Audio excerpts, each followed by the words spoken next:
গৌরাঙ্গ মহাপ্রভু হচ্ছেন মহাবদান্য অবতার। ভগবান কলিযুগে আসেন, যুগে যুগে আসেন। কিসের জন্য আসেন? চতুর্থ অধ্যায়ে আমরা পড়েছি, পরিত্রাণায় সাধুনাম বিনাশায় দুষ্কৃতাম ধর্ম সংস্থাপনার্থায় সম্ভবামি যুগে যুগে।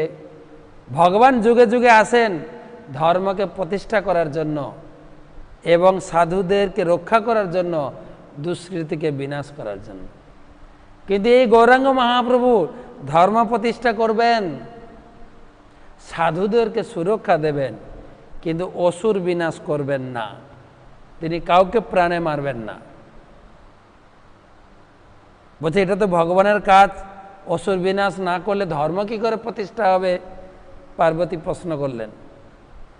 তখন শিবজি গৌরাঙ্গ মহাপ্রভুর মহিমা কীর্তন করতে শুরু করলেন।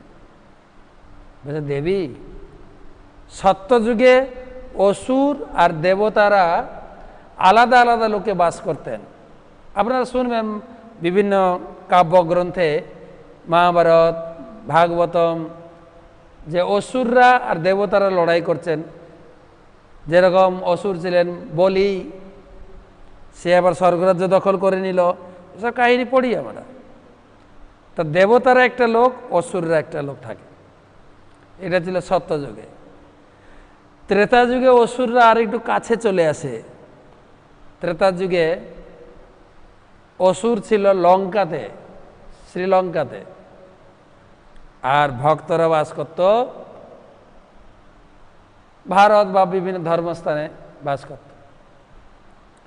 তাহলে আগে ছিল দুটো লোক, প্ল্যানেট বা লোক, পরে এসে গেল দুটো দেশ। তারপরে দাপর যুগ। দাপর যুগে একই পরিবারে, কৌরব পরিবারে পাণ্ডবরা ভক্ত আর দুর্যোধনরা অভক্ত। কত কাছে আসছে দেখেন। আমরা আছি কলিযুগে, যখন আমরা বর্ণনা করছি এটা কলিযুগ। কলিযুগে একই শরীরে দৈবগুণ আছে, অসুর গুণ আছে। তাই চৈতন্য চরিতামৃত পড়লে দেখা যায়, যখন জগাই মাধাই নিত্যানন্দ প্রভুর কপাল ফাটিয়ে দিলেন কলসি মেরে,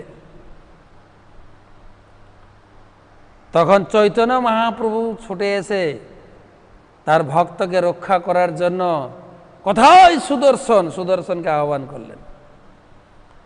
আর সেই সুদর্শনের তেজ গতি দেখে ভয়ভীত হয়ে জগাই মাধাই চৈতন্য মহাপ্রভুর চরণ জড়িয়ে ধরলেন।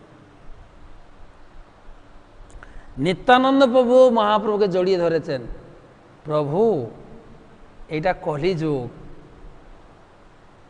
কাউকে আপনি মারতে পারবেন না। কাকে মারবেন? সবার শরীরে দৈবগুণ আর অসুর গুণ রয়েছে। তাই এই যুগের জন্য অস্ত্র সুদর্শন নয়, অস্ত্র হচ্ছে খোল করতাল। কীর্তনাদৈব কৃষ্ণস্য মুক্ত সঙ্গ পরম ভজেত, ভাগবত মে।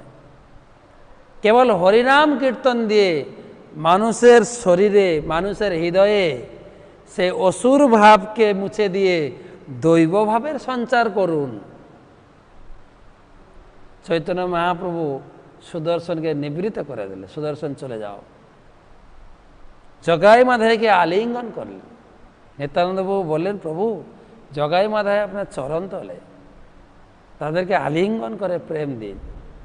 তারা সে অসুর গুণাবলী থেকে ভুলে তারা এখন একটা উন্নত স্তরের ভক্ত হয়ে যাবেন, সেটা করতে পারেন। মহাপ্রভু বললেন, তথাস্তু।